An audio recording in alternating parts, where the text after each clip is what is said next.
Renato Gaúcho apresenta A Força do Amor.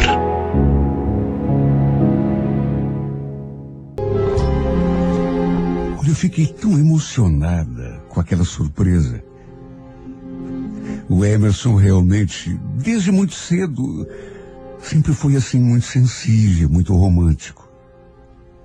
Lembro que era um sábado.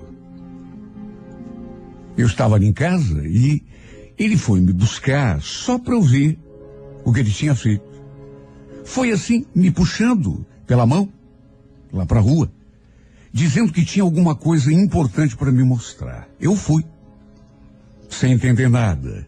E quando chegamos na frente da casa dele, ele colocou as mãos assim sobre os meus olhos e foi me guiando, até que parou e falou: lembra que eu disse que estava fazendo uma coisa que ia durar para sempre? Então, terminei agora há pouquinho. Espero que você goste. Ele falou aquilo, tirou as mãos que cobriam os meus olhos, e diante de mim havia uma árvore. E eu não tinha notado, até que me deu aquele estalo, eu olhei e tinha um coração assim, talhado no tronco dessa árvore, com os nossos nomes escritos, Gabi e Emerson, para sempre. Meu Deus, meu coração bateu tão forte aquela hora. Tinha ficado tão bonito. Ele devia ter passado horas a fio ali, talhando os nossos nomes, porque ficou tão lindo. Diante da minha emoção, ele falou: enquanto essa árvore estiver de pé, todos vão saber que a gente se ama, que a gente pertence um ao outro. Dito aquilo, ele me abraçou e me beijou. E ficou repetindo assim no meu ouvido que me amava. Meu Deus, eu estava vivendo um sonho. Apesar de sermos ainda tão novinhos, eu não tinha mais do que 15 anos. Ele era só alguns meses mais velho do que eu. Uma coisa não dava para negar, a gente se amava de verdade. Estávamos completamente apaixonados um pelo outro. E é claro, já fazíamos planos para uma vida inteira juntos. Até de filhos a gente já falava. Só para se ter uma ideia, hein? 15 anos. Era a minha idade, 15 anos a dele, mas nessas alturas, até dos nossos filhos futuros, a gente já falava. Isso apesar de ainda não ter rolado nada mais íntimo entre nós, além de beijos e abraços. Naquela época, a gente morava em Umuarama. E desde que me conhecia por gente, eu adorava o Emerson. Um dia, assim no cair da tarde, lembro que voltamos da escola e ficamos ali na esquina, sentados no meio-fio, namorando até escurecer. Pelas tantas, ele me olhou assim bem sério e perguntou: você quer casar comigo? Casar com você? Você está falando sério? Duvido que a minha mãe deixe. A gente é muito novo ainda, seu bobo. Só se a gente fugisse. Ele então sorriu, aí me pegou pela mão e foi me puxando assim. Eu não imaginava para onde. Chegamos diante de uma loja que naquele horário já estava fechada. Tinha um corredor assim bem grande e aí ele começou a assobiar a marcha nupcial e simulamos como se estivéssemos entrando na igreja.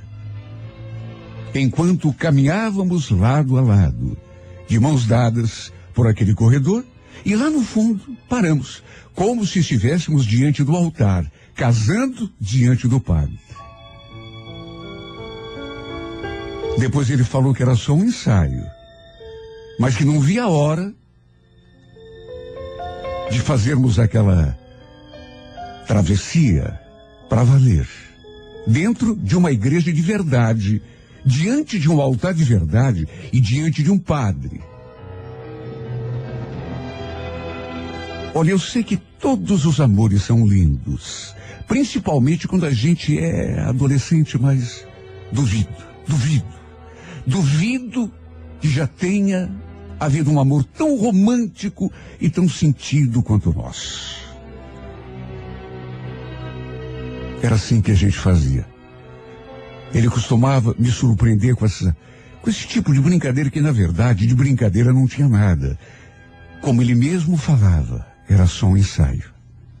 Meu Deus, como eu era feliz. Como era bom passar aqueles momentos a seu lado, momentos de fantasia, de verdadeira felicidade. A gente não via a hora passar. Um dia lembro que ele me fez uma proposta que, confesso, pelo menos assim a princípio, me deixou um pouco assustada. A gente ali namorando, de repente, ele me olhou bem sério e perguntou: "Você me ama de verdade, Gabi?" "Se eu te amo?" Que pergunta boba, Emerson. "Você sabe que eu te amo." "Mas é pra vida toda?" "Claro que é pra vida toda." "Mas por que você está perguntando isso?" "Então vamos fazer um pacto de sangue. Você tem coragem?" Repito, fiquei um pouco assustada, porque até então não fazia nem ideia do que ele estava falando.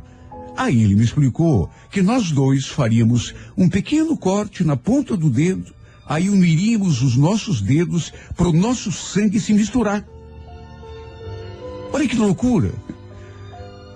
Meu sangue correria nas veias dele, a partir daquele instante, e o dele correria nas minhas. Ele garantiu que não ia doer nada. Seria só uma picadinha de uma agulha. Mas eu, como morria de medo de ver sangue, passava até mal, relutei um pouco. Mas no fim, ele acabou me convencendo. Éramos adolescentes apaixonados. Nem sabíamos direito o que estávamos fazendo. Mas para nós, foi uma espécie de juramento de que pertenceríamos um ao outro o resto da nossa vida.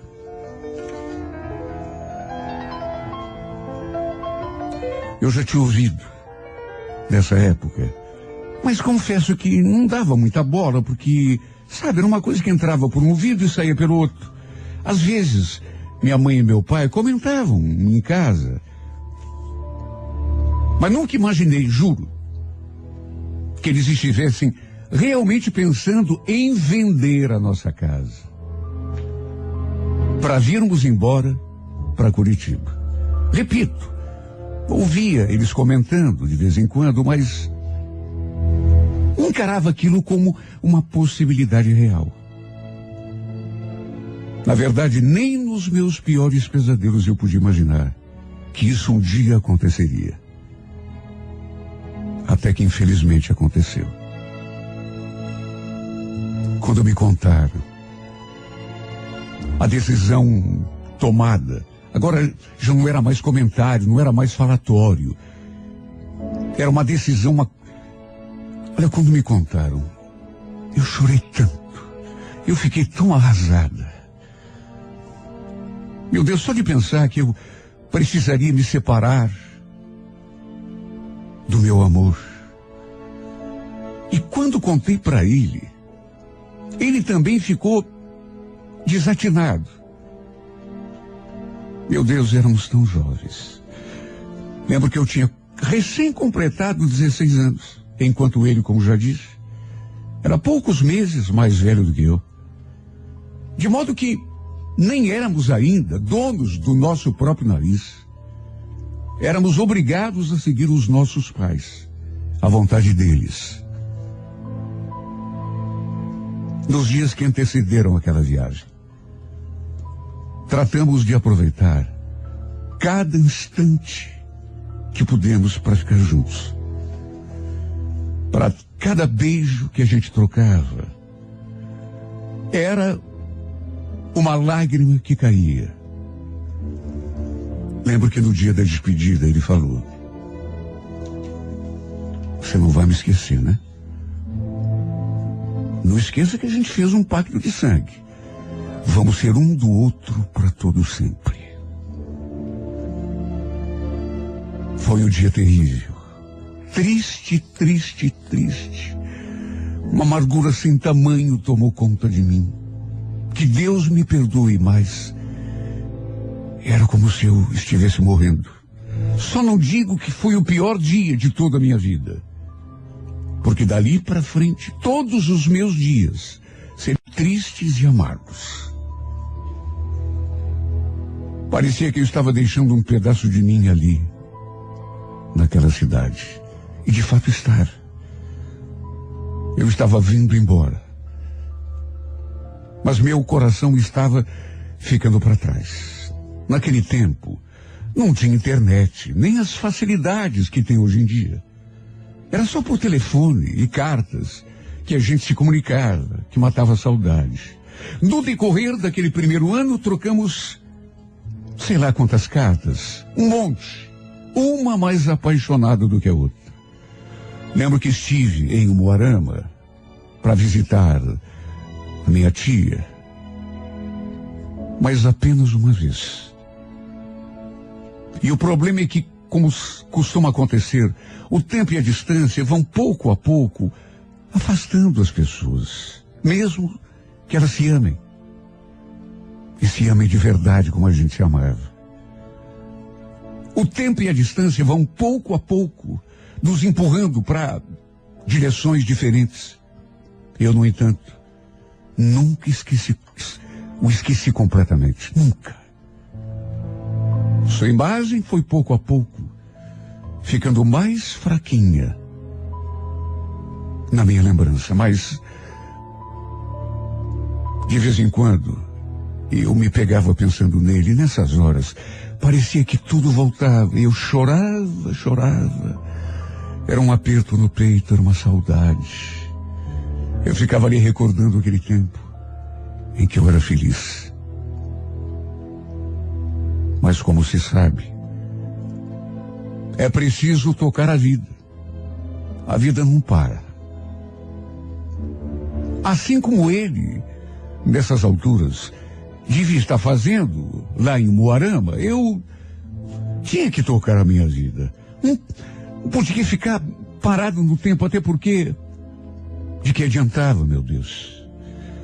Através da minha prima, um dia eu soube que ele estava namorando outra menina.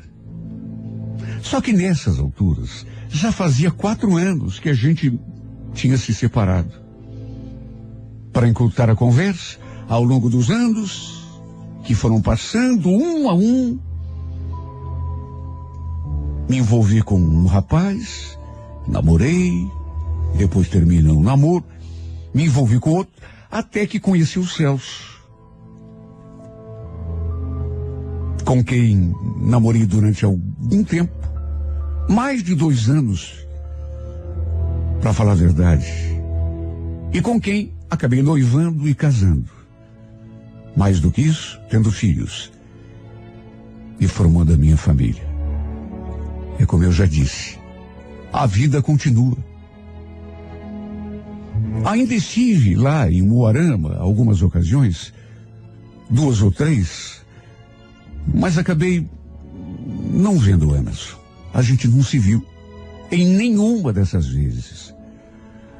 E a sua imagem, a cada dia que passava, ficava ainda mais desvanecida na minha lembrança. Embora, repito, eu nunca tivesse conseguido esquecê-lo para valer. Acabei tendo 2 filhos com os Celso e fui tocando a minha vida. Posso dizer que era uma mulher feliz, até que, em abril do ano anterior, tivemos a triste notícia do falecimento da minha avó, por parte de mãe. Naturalmente que fomos até o Umuarama para nos despedirmos dela pela última vez.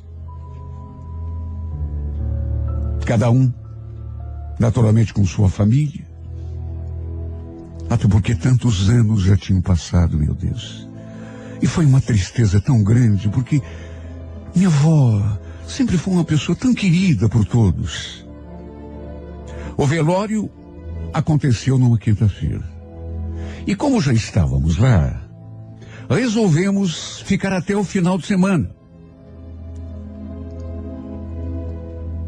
No sábado, peguei a chave do carro e decidi dar uma volta pela cidade.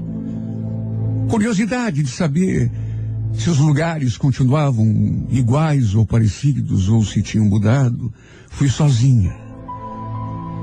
Como que para matar a saudade daquele lugar em que eu tinha vivido toda a minha infância.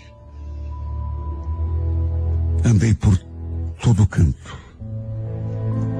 Até que cheguei, quase que inconscientemente, diante daquela loja que tinha aquele corredor onde, lá no passado, tantos anos atrás, eu tinha me casado com Emerson. De brincadeira.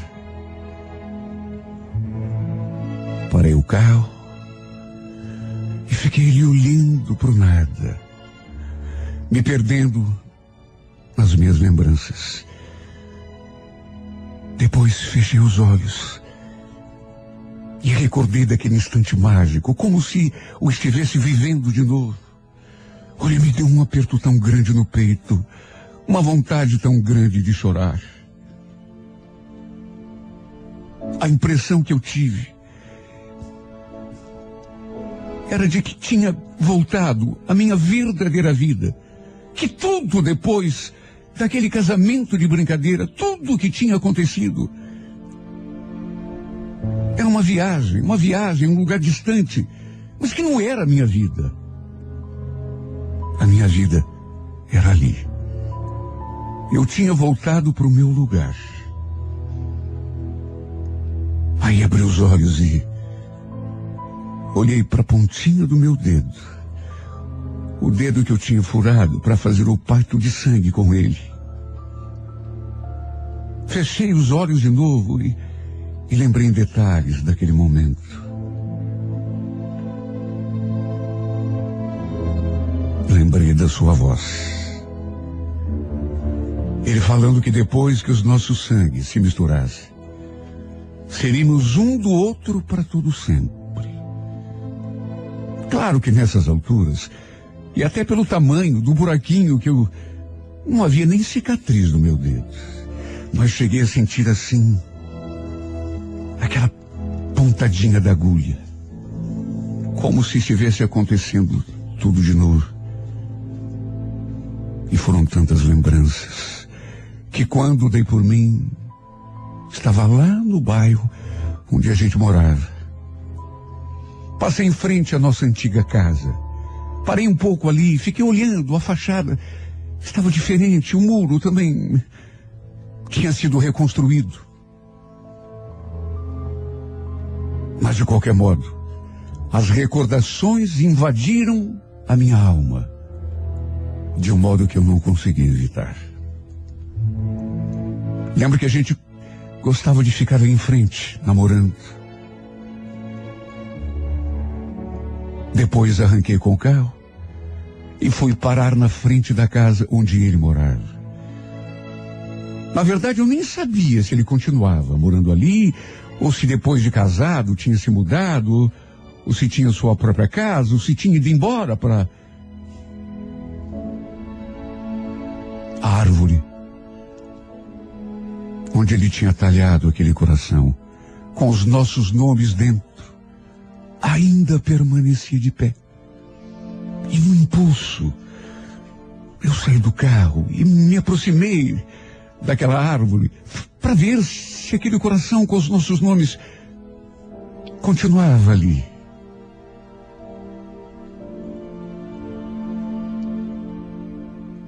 Imagine a minha emoção ao constatar que 20 anos depois de ser talhado, aquele coraçãozinho continuava intacto, com os nossos nomes no seu interior, a provar que um grande amor não se acaba assim. Fechei os olhos e lembrei dele falando: enquanto essa árvore estiver de pé, todos vão saber que a gente se ama. Mais uma vez foi impossível conter as lágrimas. Quando bati os olhos naquele coração, senti tanta coisa ao mesmo tempo. As lágrimas quase nem me deixavam ler, mas eu sabia de cor o que estava escrito aqui: Gabi e Emerson para sempre. Lembrei até do momento em que ele tinha ido me buscar lá em casa, dizendo que havia algo que ele queria me mostrar. Aí foi me puxando assim pela mão, depois cobriu meus olhos com as mãos, tudo para me fazer aquela surpresa. As lembranças vieram tão vivas à minha memória, que parecia que tudo tinha acontecido 5 minutos atrás. Fiquei ali distraída, com o pensamento naquele tempo distante, olhando para o tronco daquela árvore, com aquele coraçãozinho talhado.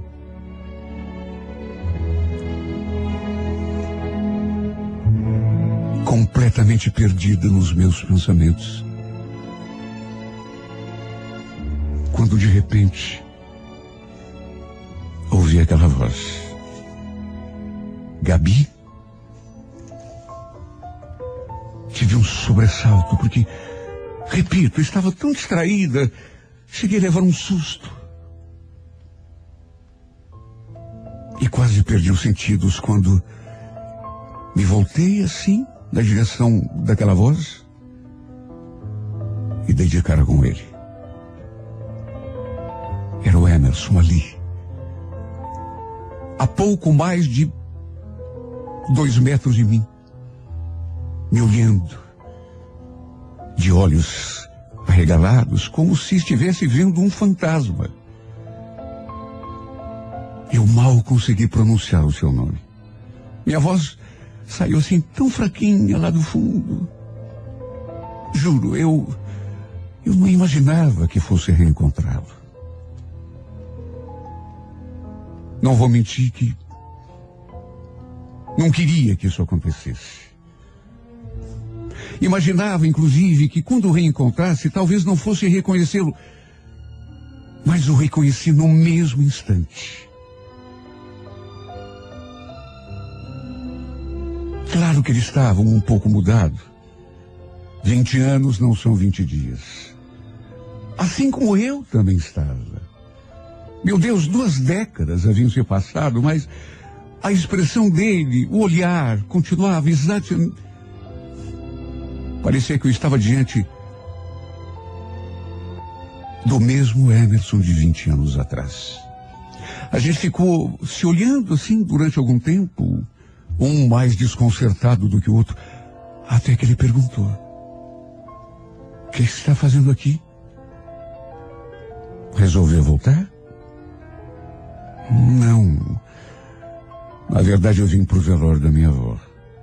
Mas e você? Continua morando aqui, na mesma casa? Ele confirmou. E foi bem nessa hora que eu reparei naquele menino se aproximando do portão. Pai, a mãe mandou perguntar com quem que o senhor está conversando.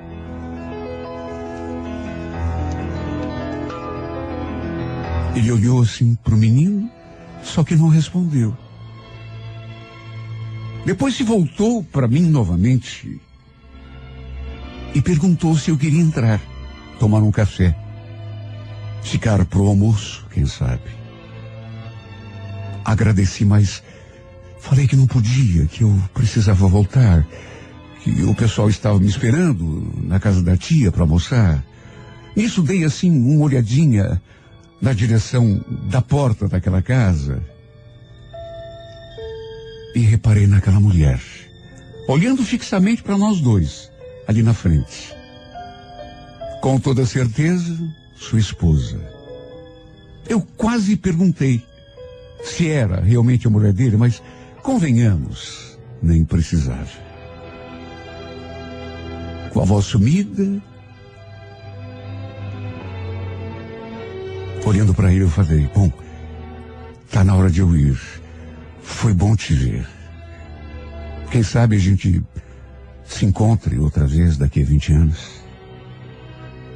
Ele fez assim um movimento de cabeça, mas não falou nada. Ficou me olhando com aqueles olhos tristes. E a gente ainda ficou se encarando assim durante alguns segundos, como se quiséssemos dizer algo mais um para o outro. Até que resolvi entrar no carro e tomar o meu rumo. Só Deus para saber o impacto que esse reencontro teve no meu corpo e na minha alma. Minha vida, na verdade, virou de pernas pro ar, desde que voltei daquela cidade. Já faz quase um ano. E eu não esqueci. Fecho os olhos e a imagem do Emerson surge diante de mim quase que no mesmo instante. Na verdade, até de olhos abertos eu o vejo na minha frente. Sabe aquela saudade, aquela dor, aquele vazio que parece não vai acabar, aquela falta da pessoa quase incompreensível. Tem horas que eu fico me perguntando o que o destino teria reservado para nós se a minha família não tivesse vindo embora para Curitiba. Será que teríamos ficado juntos para todo sempre, como era o nosso plano?